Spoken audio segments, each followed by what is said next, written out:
ಹಸು ಹಾಲು ಅದ್ರ ಕೆಚ್ಚಲಲ್ಲಿರುವಾಗ 36-37 ಡಿಗ್ರಿ ಇರ್ತದೆ ಅದು ಟೆಂಪ್ರೇಚರ್. ಅದನ್ನ ಇಮ್ಮಿಡಿಯೇಟ್ ಆಗಿ ನಾವು ಅದನ್ನ 4 ಡಿಗ್ರಿ ಅಲ್ಲಿ ಚಿಲ್ಲರಲ್ಲಿ 4 ಡಿಗ್ರಿಗೆ ಹೋಗ್ಬೇಕು. ಸರ್ ಅಂದ್ರೆ 36 ಡಿಗ್ರಿ ಅಂದ್ರೆ ಬಿಸಿಯಾಗಿರುತ್ತೆ. ಬಿಸಿ ಇರ್ತದೆ.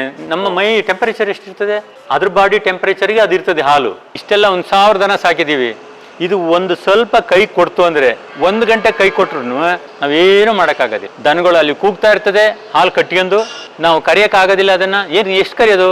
ಅಷ್ಟು ದನ ನಮ್ಮ ಮನುಷ್ಯರು ಕೈಲಿ ಕರಿಯಕ್ಕಾಗ್ತದ? ಹೆಚ್ಚು ಕಡಿಮೆ ಒಂದು ಈ ತರದ ಡೈರಿ ಮಾಡ್ಬೇಕಾದ್ರೆ ಇವತ್ತು ಮಿನಿಮಮ್ 50 ಕೋಟಿ ಬೇಕು. 50 ಕೋಟಿ ಹಾಕಿದ ನಂತರ ಅಷ್ಟೇ ತಗೊಳ್ಳಿಕ್ಕೆ ವಾಪಸ್ ಸಾಧ್ಯನಾ ಅವರು? ಮುಂಚೆ ಹೇಳಿದ್ವಲ್ಲ 70 ಇದಕ್ಕೋಸ್ಕರ ನಮಗೆ ಸರ್ಟಿಫೈಡ್ ಹ್ಯೂಮನ್ ಅಂತ ಹೇಳಿ ಒಂದು ದೊಡ್ಡ ಸರ್ಟಿಫಿಕೇಟ್ ನಮಗೆ ಸಿಕ್ಕಿದೆ. ಅಮೆರಿಕಾ ದೇಶದವರು ಬಂದು ಇಲ್ಲಿ ನೋಡಿ ಇಡೀ ಇಂಡಿಯಾದಲ್ಲೆಲ್ಲ ಸುತ್ತ ಮಾಡಿ ಆ ಹಾಲು ಅದೇ ತರ ಬರ್ತದೆ. ಅವಕ್ಕೆ ಸ್ಟ್ರೆಸ್ ಕೊಟ್ಬಿಟ್ಟು ನೀವು ಈ ಕಡೆ ಒಂದು ಹಗ್ಗ ಈ ಕಡೆ ಒಂದು ಹಗ್ಗ ಹಾಕಿ ಮೂಗ್ದಾರ ಹಾಕಿ ಸ್ಟ್ರೆಸ್ ಹಾರ್ಮೋನ್ ರಿಲೀಸ್ ಆಗ್ತದೆ. ಅವು ಬಿಹೇವಿಯರ್ ಹೇಗಿದೆ ನೋಡಿ, ಅದು ಒಂದ್ರ ಮೇಲೆ ಒಂದು ನೀವು ಹೇಳಿದ ಮೌಂಟ್ ಆಯ್ತು, ಇನ್ನೊಂದು ಬಂದು ಗುದ್ದುತ್ತಾ ಇತ್ತು ಸುಮ್ಮನೆ. ಅದೆಲ್ಲ ಸೀರಿಯಸ್ ಆಗಲ್ಲ, ಅವು ಒಂದು ಖುಷಿಗೆ ಆ ಥರ. ಆ ಹಾರ್ಮೋನ್ ಸ್ಟ್ರೆಸ್ ಹಾರ್ಮೋನ್ ರಿಲೀಸ್ ಆದರೆ ಆ ಹಾಲನ್ನು ನೀವು ಕುಡಿದ್ರೆ ನಿಮಗೂ ಸ್ಟ್ರೆಸ್ ಬರ್ತದೆ. ಹಸು ಬಂದು ಇಲ್ಲಿ ನಿಲ್ತದೆ, ಸಗಣಿ ಎಲ್ಲ ಅಲ್ಲಿ ಬೀಳ್ತದೆ. ಅಪರೂಪವಾಗಿ ಇಲ್ಲಿ ಬಿದ್ರೂ ಅದೇನು ಜಾಸ್ತಿ ಬೀಳೋದಿಲ್ಲ, ನೀರಾಗೋದಿಲ್ಲ ಕಾಲಿಗೆ ಅದ್ರದ್ದು ಹಸುಗೆ.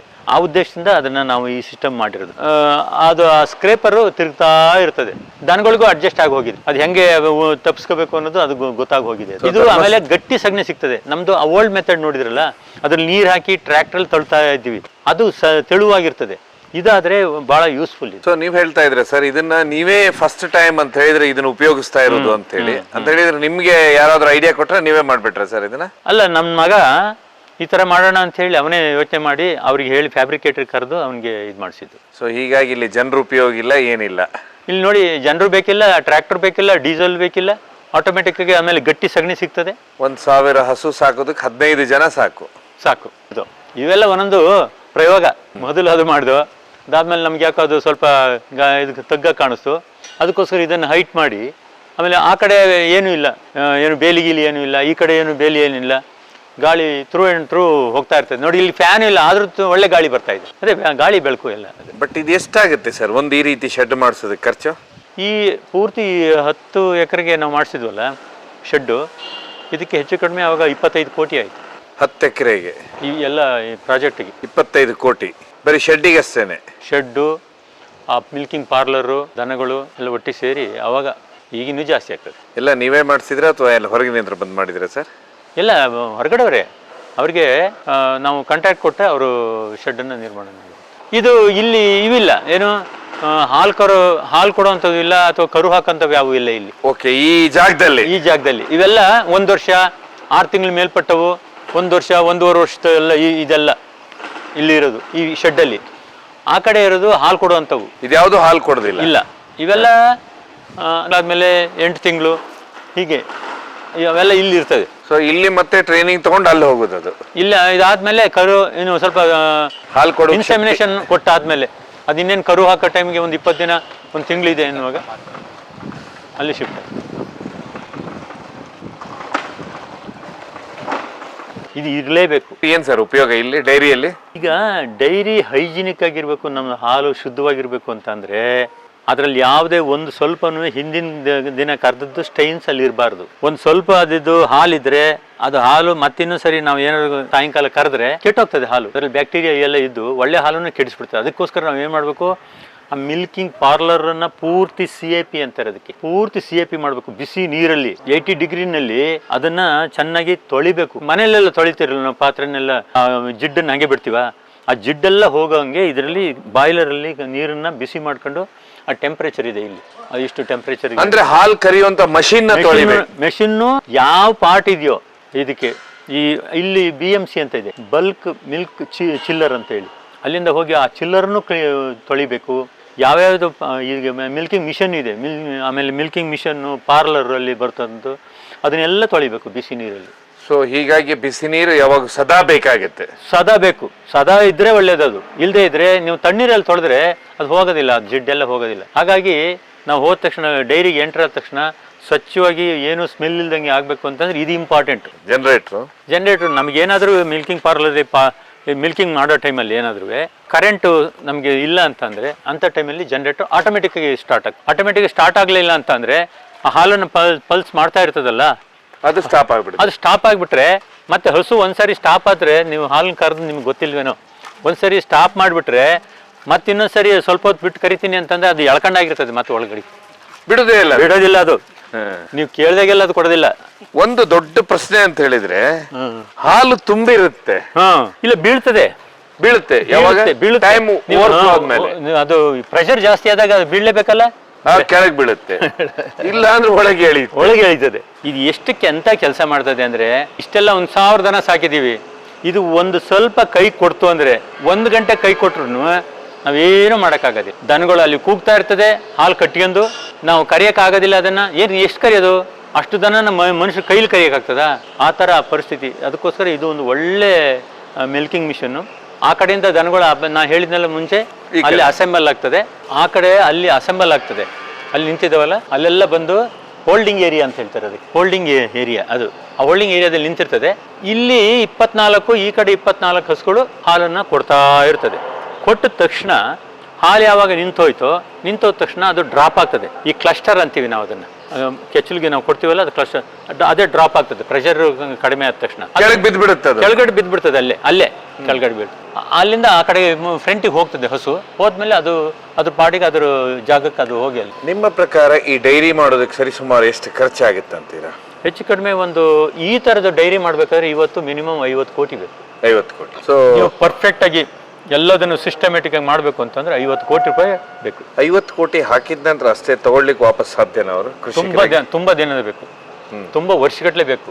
ನಾವೆಲ್ಲ ಇದು ಯಾತಕ್ ಮಾಡ್ತಾ ಇದೀವಿ? ಸಾವಯವ ಕೃಷಿಗೋಸ್ಕರ ಇದನ್ನ ನಾವು ಮಾಡ್ತಾ ಇದ್ದೀವಿ. ಸರ್, ಇದಾದ್ಮೇಲೆ ಇಲ್ಲೆಲ್ಲ ಲೈನ್ ಹಿಡಿದು ನಿಲ್ತಾವೆ, ಹಾಲ್ ಕರಿಯೋದು ಪ್ರಾರಂಭ ಆಗುತ್ತೆ. ಅಲ್ಲ, ಹಾಲ್ ಕರಿಯೋದು ಲೈನ್ ಹಿಡಿದು ನಿಂತ ತಕ್ಷಣ ಏನ್ ಮಾಡ್ತೀವಿ? ಬೆಳಗ್ಗೆ ಅಲ್ಲಿ ಗನ್ ಇದೆಯಲ್ಲ, ಅಲ್ಲಿ ಗನ್ ನೀರನ್ನ ಪ್ರೆಷರ್ ಆಗಿ ವಾಶ್ ಮಾಡೋದಕ್ಕೆ ಕೆಚ್ಚಲನ್ನ ಅದರಲ್ಲಿ ಮೊದಲು ವಾಶ್ ಮಾಡ್ತಾರೆ.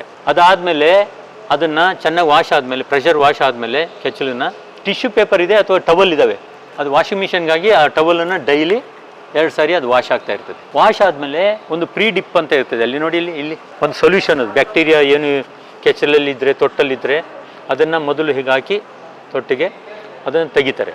ಅದಾದಮೇಲೆ ಅದು ಪ್ರೀ ಡಿಪ್ ಆದಮೇಲೆ ಈ ಕ್ಲಸ್ಟರನ್ನು ಹಾಕ್ತಾರೆ. ಕ್ಲಸ್ಟರ್ ಹಾಕಿ 8 ನಿಮಿಷದಲ್ಲಿ ಈ ಏನು 48 ಹಸುಗಳನ್ನ ಹಾಲು ಕರೆದ್ಬಿಡ್ತದೆ. ಅದಾದ್ಮೇಲೆ ಇಮಿಡಿಯೇಟ್ ಆಗಿ ಅದು ಹೋಗ್ತಾ ಇರಬೇಕು, ಅದು ಎಕ್ಸಿಟ್. ಅದಕ್ಕೇನೆ ಈ ಕಾಯಬೇಕಾಗಿಲ್ಲ, ಎಲ್ಲ ಹಸುಗಳು ಬರಲಿ ಅಂತ ಕಾಯಬೇಕಾಗಿಲ್ಲ.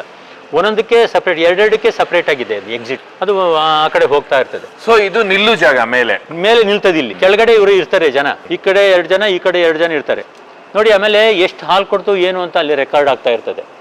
ಅದಕ್ಕೆ ಅಲ್ಲಿ ರೆಕಾರ್ಡ್, ಇಲ್ಲಿ ಮೇಲೆ ಅಲ್ಲಿದೆ ಬಟನ್ ಇದೆ, ಆ ಬಟನ್ ಇದೆಯಲ್ಲ, ಅದೇನೆ ಅದ್ರ ರೆಕಾರ್ಡ್ ಆಗ್ತಾ ಇರ್ತದೆ. ಅಲ್ಲಿ ಸಿಸ್ಟಮಿಗೆ ಎಂಟ್ರಿ ಆಗ್ತಾ ಇರ್ತದೆ. ಆ ಹಾಲು ಬಂದದ್ದು ಇಲ್ಲಿ ಈ ಟ್ಯಾಂಕಿಗೆ ಬರ್ತದೆ. ಅಲ್ಲಿಂದ ಬಂದದ್ದು ಪೈಪ್ ಲೈನ್ ಅಲ್ಲಿ ಈ ಟ್ಯಾಂಕಿ ಇಲ್ಲಿ ಬರ್ತದೆ, ಕೆಳಗಡೆ ಇದವಲ್ಲ ಇಲ್ಲಿಂದ. ಆಮೇಲೆ ಇಲ್ಲಿಂದ ಅಲ್ಲಿಗೆ ಹೋಗ್ತದೆ ಚಿಲ್ಲರ್. ಆಮೇಲೆ ಇದು ನಿಲ್ಲು ಜಾಗ ಇದೆಲ್ಲ ನಿಲ್ಲೋದಿತ್ತು. ಅಲ್ಲಿಂದ ಬಂದು ಈ ಕಡೆ 24, ಆ ಕಡೆ 24 ಬಂದು ಒಂದೊಂದಾಗಿ ಆಟೋಮೆಟಿಕ್ ಪ್ರಾಕ್ಟೀಸ್ ಆಗಿಬಿಟ್ಟಿದ್ದಾವೆ. ಅದು ಒಂದು ಲೈನಲ್ಲೇ ಬರ್ತವೆ, ಕ್ಯೂನಲ್ಲಿ. ಅದೇನು ನಾವು ಹೊಡ್ಕೊಂಬರ್ಬೇಕು ಅಂತ ಏನಿಲ್ಲ. ಒಂದಾದ್ಮೇಲೆ ಒಂದು ಬಂದು ಅಲ್ಲಿ ನಿಲ್ತಾ ಇರ್ತದೆ. ಒಂದು ಪಕ್ಕ ನಿಂತಾದ್ಮೇಲೆ ಅವ್ರು ನಿಂತ ತಕ್ಷಣ ಅವರು ಏನು ಮಾಡ್ತಾರೆ, ಆ ಕೆಚ್ಚಲನ್ನ ಕ್ಲೀನ್ ಮಾಡೋದು, ಟವಲಲ್ಲಿ ಒರೆಸೋದು, ಪ್ರೀ ಡಿಪ್ ಹಾಕೋದು, ಆಮೇಲೆ ಮತ್ತೆ ಪೋಸ್ಟ್ ಡಿಪ್. ಮತ್ತೆ ಇದು ಬೆಳಗ್ಗೆ 4:30 8 ಗಂಟೆವರೆಗೆ, 10 ಗಂಟೆವರೆಗೆ. ಸಂಜೆ ಮತ್ತೆ 4 ಗಂಟೆಯಿಂದ ಶುರುವಾಗ್ತದೆ, ಆಗ್ಲೂ 10 ಗಂಟೆ ಆಗ್ತದೆ ರಾತ್ರಿ 10 ಗಂಟೆವರೆಗೆ. ಬಂದದ್ದು ಏನು ತೊಂದರೆ ಇಲ್ಲ. ಅದು ಬಂದು ಇಮಿಡಿಯೇಟ್ ಆಗಿ ಹಸು ಹಾಲು ಅದ್ರ ಕೆಚ್ಚಲಲ್ಲಿರುವಾಗ 36-37 ಡಿಗ್ರಿ ಇರ್ತದೆ ಅದು ಟೆಂಪ್ರೇಚರ್. ಅದನ್ನ ಇಮಿಡಿಯೇಟ್ ಆಗಿ ನಾವು ಅದನ್ನ 4 ಡಿಗ್ರಿ ಅಲ್ಲಿ ಚಿಲ್ಲರಲ್ಲಿ 4 ಡಿಗ್ರಿಗೆ ಹೋಗ್ಬೇಕದು. ಸರ್, ಅಂದ್ರೆ 36 ಡಿಗ್ರಿ ಅಂದ್ರೆ ಬಿಸಿಯಾಗಿರುತ್ತೆ? ಬಿಸಿ ಇರ್ತದೆ. ನಮ್ಮ ಮೈ ಟೆಂಪರೇಚರ್ ಎಷ್ಟಿರ್ತದೆ, ಅದ್ರ ಬಾಡಿ ಟೆಂಪರೇಚರ್ಗೆ ಅದು ಇರ್ತದೆ ಹಾಲು. ಇಮಿಡಿಯೇಟ್ ಆಗಿ ಬಂದ ತಕ್ಷಣ ಆ ಹಾಲು ಆ ಟೆಂಪರೇಚರ್ ಇದ್ರೆ ಇಮಿಡಿಯೇಟ್ ಆಗಿ ಬ್ಯಾಕ್ಟೀರಿಯಾ ಸಿಕ್ಕಾಪಟ್ಟೆ ಅಟ್ಯಾಕ್ ಆಗ್ತದೆ ಅದು. ಹೀಗಾಗಿ ಮತ್ತೆ ಅದು 4 ಟೆಂಪರೇಚರ್ ಇಲ್ಲಿಗೆ ಬರ್ತದೆ ಅದು. ಇದು ಚಿಲ್ಲರ್. ಇದೊಂದು 5000-6000 ಲೀಟರ್ ಹಿಡಿಯುತ್ತೆ. 5000-6000 ಲೀಟರ್ ಹಿಡಿಯುವಂತದ್ದು. ಆಮೇಲೆ ಇದು ಕೋಲ್ಡ್ ಸ್ಟೋರೇಜ್, ಇದನ್ನ ಟೆಂಪರೇಚರ್ ಕಡಿಮೆ ಮಾಡ್ತದೆ 4 ಡಿಗ್ರಿಗೆ. ಸೊ ಕೊನೆ ಸ್ಟಾಕ್ ಆಗುದು ಇಲ್ಲಿಂದ ನಮ್ಮ ಟ್ಯಾಂಕರ್ಗೆ ಲೋಡ್ ಆಗ್ತದೆ. ಇಲ್ಲೇ ಬರುತ್ತೆ, ಟ್ಯಾಂಕರ್ ಲೋಡ್ ಆಗುತ್ತೆ. ಸೊ ನೋಡಿದ್ರಲ್ಲ, ಒಂದು ಡೈರಿ ಅಂದ್ರೆ ಏನು? ಸುಮಾರು 1000 ಹಸುವನ್ನ ಸಾಕಿದ್ದಾರೆ. ಹಾಲನ್ನ ಹೇಗೆ ತೆಗಿತಾರೆ, ಹಸುಗಳನ್ನ ಯಾವ ರೀತಿ ಮೇಂಟೈನ್ ಮಾಡ್ತಾರೆ, ಅದು ಎಷ್ಟು ಶುದ್ಧವಾಗಿಡ್ತಾರೆ, ಅದರಲ್ಲಿ ಯಾವ್ಯಾವ ಹಸು ಎಷ್ಟು ಹಾಲು ಕೊಡುತ್ತೆ ಅದನ್ನ ಸಪರೇಟ್ ಆಗಿಡ್ತಾರೆ, ನಂತರ ಅದಾದ ಮೇಲೆ ಹಾಲನ್ನ ಹೇಗೆ ಕರೀತಾರೆ, ನಂತರ ಅದನ್ನ ಟ್ಯಾಂಕಿಗೆ ಹೇಗೆ ಸಪ್ಲೈ ಆಗುತ್ತೆ, ನಂತರ ಟ್ಯಾಂಕರ್ ಹೋಗುತ್ತೆ. ಇದೆಲ್ಲಕ್ಕಿಂತ ವಿಶೇಷವಾಗಿ ಬರುವಂತದ್ದು ಇಡೀ ಗೊಬ್ಬರವನ್ನ ಸಾವಯವ ಕೃಷಿಗೆ ಹೇಗೆ ಉಪಯೋಗಿಸ್ತಾರೆ ಅನ್ನೋದು ಅದ್ಭುತವಾಗಿ ತಿಳಿಸಿದ್ರು. ನೋಡುವ, ಯಾಕಂತ ಹೇಳಿದ್ರೆ ತಾವೆಲ್ಲ ಈ ಸಂದರ್ಶನವನ್ನ ನೋಡಿ, ಯಾಕಂದ್ರೆ ವಿಶೇಷವಾಗಿ ಡೈರಿ ಫಾರ್ಮಿಂಗ್ ಬಗ್ಗೆ ಸುಮಾರು ಜನರಿಗೆ ಇವತ್ತು ಇಂಟ್ರೆಸ್ಟ್ ಇರುತ್ತೆ, ಇದ್ರ ಬಗ್ಗೆ ಆಸಕ್ತಿ ಹೊಂದಿರ್ತಾರೆ.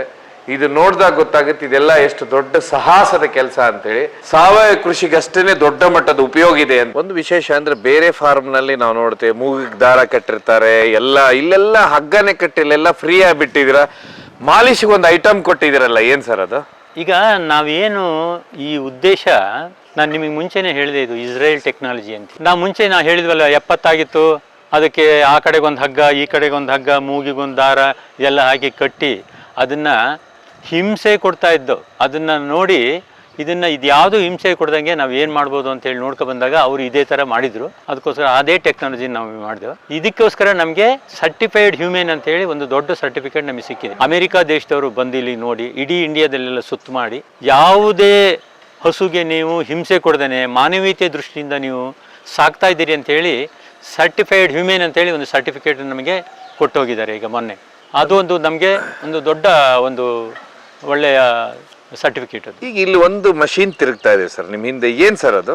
ಅದು ಬಾಡಿ ಬ್ರೂಮ್ ಅಂತ ಹೇಳಿ, ಅದಕ್ಕೆ ಏನಾದರೂ ಮೈ ಕಡಿದ್ರೆ ದನಗಳಿಗೆ ಅವೇನೋ ಬಂದು ನಿಲ್ತದೆ. ಅದು ಸುಮ್ಮನೆ ಅದು ಬಂದು ಹತ್ರ ನಿಂತ ತಕ್ಷಣ ಅದು ಸೆನ್ಸಾರಲ್ಲಿ ತಿರುಗ್ತಾ ಇರ್ತದೆ, ಬಾಡಿ ಕ್ಲೀನ್ ಮಾಡ್ಕೊಳ್ತದೆ, ಎಲ್ಲಿ ಕಡಿತಾ ಇದೆ ಅಲ್ಲಿ ಬಂದು ಇದು ಮಾಡ್ತದೆ. ಆಮೇಲೆ ಒಂದಾದ್ಮೇಲೆ ಒಂದು ಕ್ಯೂನಲ್ಲಿ ಬರ್ತದೆ, ಕ್ಲೀನ್ ಆಗ್ತದೆ ಅದು. ಸೊ ಇದು ಎಲ್ಲಿ? ಇದೂ ಇಸ್ರೇಲ್ ಅಲ್ಲೇನೆ? ಎಲ್ಲ ಇಸ್ರೇಲ್ ಟೆಕ್ನಾಲಜಿನೇ ಅದೆಲ್ಲ. ನಿಮ್ಗೆ ಇಲ್ಲದೆ ಇದ್ರೆ ದನಗಳನ್ನ ಮೈನ್ ತೊಳೆದೇ ಇಲ್ಲ, ಆದ್ರೂ ಕೂಡ ನೋಡಿ ದನ ಎಷ್ಟು ಸ್ವಚ್ಛವಾಗಿದ್ದಾವೆ. ಅದಕ್ಕೋಸ್ಕರ ನಾವು ಇದನ್ನ ಉಳೋದು, ಅವಾಗವಾಗ ಉಳೋದು, ಅದು ಡ್ರೈ ಜಾಗದಲ್ಲಿ ನಿಲ್ಲೋದು, ಗೊಚ್ಚೆ ಆಗದಂಗೆ, ಅದೆಲ್ಲ ಅದಕ್ಕೋಸ್ಕರನೇ ನಾವು ಮಾಡಿರೋದು ಅದನ್ನ. ಸೊ ಅದರ ಅರ್ಥ ಅಂದ್ರೆ ಯಾವುದೇ ರೀತಿಯ ಹಿಂಸೆ ಆಗಬಾರ್ದು, ಅದ್ರ ಪಾಡಿಗೆ ಅದನ್ನ ಬಿಟ್ಟು ಬಿಡಬೇಕು. ಆಮೇಲೆ ಅದ್ರ ಪಾಡಿಗೆ ಅದು ಮೈ ಉಜ್ಕೊಳ್ಳೋದಿದ್ರು ಅಲ್ಲಿ ಇಲ್ಲಿ ಹೋಗಿ ಉಜ್ಕೊಳ್ಳೋಕ್ಕಿಂತ ಇದಕ್ಕೆ ಬಂದು ಉಜ್ಕೊಳ್ಬೇಕು. ಹೌದು, ಅದು ಹೇಗೆ ಅದ್ರ ಬಿಹೇವಿಯರ್ ಹೇಗಿದೆ ಆಗ ಬಿಟ್ಬಿಡ್ಬೇಕು ನಾವು. ಅದ್ರ ಪಾಡಿಗೆ ಬಿಟ್ಬಿಡ್ಬೇಕು. ಅದು ಬಿಹೇವಿಯರ್ ಹೇಗಿದೆ ನೋಡಿ, ಅದು ಒಂದ್ರ ಮೇಲೆ ಒಂದು ನೀವು ಹೇಳಿದ ಮೌಂಟ್ ಆಯ್ತು, ಇನ್ನೊಂದು ಬಂದು ಗುದ್ದುತ್ತಾ ಇತ್ತು ಸುಮ್ಮನೆ, ಅದೆಲ್ಲ ಸೀರಿಯಸ್ ಆಗಲ್ಲ. ಅವು ಒಂದು ಖುಷಿಗೆ ಆ ಥರ, ಆ ಖುಷಿಗೆ ಅವು ಇರಬೇಕು. ಆ ಖುಷಿನಲ್ಲಿ ಇದ್ರೇನೆ ಆ ಹಾಲು ಅದೇ ಥರ ಬರ್ತದೆ. ಅವಕ್ಕೆ ಸ್ಟ್ರೆಸ್ ಕೊಟ್ಬಿಟ್ಟು ನೀವು ಈ ಕಡೆ ಒಂದು ಹಗ್ಗ ಈ ಕಡೆ ಒಂದು ಹಗ್ಗ ಹಾಕಿ ಮೂಗ್ದಾರ ಹಾಕಿ ಅದಕ್ಕೆ ಒಂದ್ಸರಿ ಹಿಂಡಿ, ಒಂದ್ಸರಿ ಹುಲ್ಲು, ಇನ್ನೊಂದ್ಸರಿ ಫೀಡು ಏನೇನೋ ಕೊಡಕ್ಕೆ ಹೋದ್ರೆ ಸ್ಟ್ರೆಸ್ ಹಾರ್ಮೋನ್ ರಿಲೀಸ್ ಆಗ್ತದೆ ಅವಕ್ಕೆ. ಆ ಹಾರ್ಮೋನ್ ಸ್ಟ್ರೆಸ್ ಹಾರ್ಮೋನ್ ರಿಲೀಸ್ ಆದ್ರೆ ಆ ಹಾಲನ್ನ ನೀವು ಕುಡಿದ್ರೆ ನಿಮಗೂ ಸ್ಟ್ರೆಸ್ ಬರ್ತದೆ. ಸೊ ಮನುಷ್ಯನಿಗೆ ಯಾವ ರೀತಿ BP ಈ ರೀತಿ ಎಲ್ಲ ಕಾಯಿಲೆಗಳು ಜಾಸ್ತಿ ಆಗ್ತವೆ, ಅದೇ ರೀತಿನೇ ಇದಕ್ಕೂ ಆಗುತ್ತೆ. ಹೌದು, ಅದು ಒಂದು ಜೀವಿ ಅಲ್ವಾ, ಅದಕ್ಕೂ ಜೀವ ಇದೆ. ಅದನ್ನು ನಾವು ಕಟ್ಟಿ ಆ ಕಡೆ ಈ ಕಡೆ ಬಂಧನ ಮಾಡಿದಾಗ ನೋಡಿ, ನೀರು 24 ಗಂಟೆ ನೀರು, 24 ಗಂಟೆ ನೀವು ನೋಡಿದಿರಿ ಮೇವು. ಅದು ಯಾವಾಗ ಬೇಕಾದ್ರೂ ಬಂದು ಇಲ್ಲಿ ಕೂಲಾಗಿರೋ ಜಾಗದಲ್ಲಿ ಅದು ಬಂದು ಮಲಗ್ತದೆ. ಏನದು ಈ ಸ್ವರ್ಗದಲ್ಲಿದೆ ಅದು ಅಂತ ಒಂದು ಪರಿಸರನ ಅದಕ್ಕೆ ನಾವು ಮಾಡಿಕೊಟ್ರೆ ಹಾಲು ಶುದ್ಧವಾಗಿರೋ ಹಾಲು ಬರ್ತದೆ, ಆ ಸ್ಟ್ರೆಸ್ ಫ್ರೀ ಹಾಲು ಬರ್ತದೆ.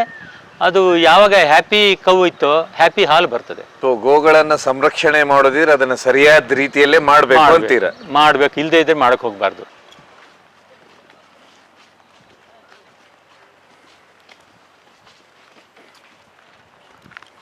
ಈ ಜಾಗ ಖಾಲಿ ಇದೆ, ಏನಿದೆ ಜಾಗ ಖಾಲಿ ಇಲ್ಲ. ಏನಾದರೂ ನಮ್ಮ ದನಗಳಿಗೆ ಹುಷಾರಿಲ್ಲದೆ ಇದ್ದರೆ ಅಥವಾ ಹೊರಗಡೆಯಿಂದ ನಾವೇನಾದರೂ ಪರ್ಚೇಸ್ ಮಾಡಿ ಶೆಡ್ ಒಳಗೆ ಡೈರೆಕ್ಟಾಗಿ ತಗೊಂಡೋಗೋದಿಲ್ಲ. ಅದು ಏನೇನು ಅದು ಪ್ರೀವಿಯಸ್ ಹಿಸ್ಟ್ರಿ ಅದೆಲ್ಲ ಬೇಕಾಗ್ತದೆ. ಏನಾದರೂ ಬೇರೆ ಕಾಯಿಲೆ ಇದ್ದರೆ, ಇನ್ನೇನು ಪ್ರಾಬ್ಲಮ್ ಇದ್ದರೆ, ಅದಕ್ಕೋಸ್ಕರ ನಾವು ಏನು ಮಾಡ್ತೀವಿ, ಅದು ಬಂದು ಒಂದು 15 ದಿನ ಇಲ್ಲಿ ಇರಬೇಕಿಲ್ಲಿ ಈ ಶೆಡ್ಡಲ್ಲಿ. ಅದು ಒಂದು 15 ದಿನ ಇದ್ದು ಅದ್ರದ್ದು ನೋಡ್ತೀವಿ ನಾವು ಹೆಲ್ತಿ ಆಗಿದೆಯಾ. ಆಮೇಲೆ ಒಂದೊಂದಾಗಿ ಅಲ್ಲಿಗೆ ನಮ್ಮ ದೊಡ್ಡ ಶೆಡ್ಡಿಗೆ ನಾವು ದನಗಳ ಜೊತೆಗೆ ಒಟ್ಟಿಗೆ ಬಿಡ್ತೀವಿ. ಇಲ್ಲದೇ ಇದ್ರೆ ಹಾಗೆ ಅಲ್ಲಿಂದ ಹೊರಗಡೆ ತಂದು ನಮ್ಮ ದನಗಳ ಒಟ್ಟಿಗೆ ಬಿಡೋಕ್ಕಾಗೋದಿಲ್ಲ. ವೈರಸ್ ಇರ್ಬೋದು, ಬೇಕಾದಷ್ಟು ಕಾಯಿಲೆ ಇದೆ ಅದರಲ್ಲಿ. ಅದಕ್ಕೇನಾದರೂ ದಾಟ್ಬೋದು ಅಂತ ಹೇಳಿ. ಈಗ ಕೊರೋನಾದಲ್ಲೆಲ್ಲ ಕ್ವಾರಂಟೈನ್ ಇಟ್ಟಿರ್ಲಿಲ್ವಾ, ಕಾಯಿಲೆ ಬಂದ ತಕ್ಷಣ ನಾವು ತೆಗೆದು ಕ್ವಾರಂಟೈನ್ ಸರಿ ಅಂತ ಅಂತಿದ್ರಲ್ಲ, ಅದೇ ಥರ ಇದನ್ನು ಹಾಗೆ ಮೊದಲು ತಂದ ತಕ್ಷಣ ನಾವು ಕ್ವಾರಂಟೈನ್ ಇಲ್ಲ, ಅದು ಹೆಲ್ತಿಯಾಗಿರಲಿ ಇನ್ನೊಂದಿರಲಿ ತಂದು ಇಲ್ಲಿ ಒಂದು 15 ದಿವಸ ಒಂದು ತಿಂಗಳು ಸ್ಟಡಿ ಮಾಡಿಬಿಟ್ಟು ಆಮೇಲೆ ಅದಕ್ಕೆ ಏನಾದರೂ ಸಮಸ್ಯೆ ಇತ್ತಂದ್ರೆ 1,000ಕ್ಕೂ ಸಮಸ್ಯೆ ಆಗ್ಬಹುದು ಅಂತ. ಅದಕ್ಕೋಸ್ಕರ ಇದಕ್ಕೆಲ್ಲ ನೀರು ಮತ್ತು ಇದಕ್ಕೆ ಹುಲ್ಲು ಮೇವು ಎಲ್ಲ ಇದೆ. ಅದು ಓಡಾಡೋಕ್ಕೂ ಇಷ್ಟು ಜಾಗ ಹೊರಗಡೆ ಬಿಟ್ಟಿದ್ದೀವಿ ನೋಡಿ. ಇದಕ್ಕೆ ಬಂದು ಇಲ್ಲಿ ಓಡಾಡ್ಬೋದು, ಅದು ಕಟ್ಟಾಕೋದಿಲ್ಲ ನಾವು, ಅದು ಹಾಗೆ ಬಿಟ್ಬಿಡ್ತೀವಿ. ತುಂಬ ಧನ್ಯವಾದ ಸರ್. ನಮಸ್ಕಾರ.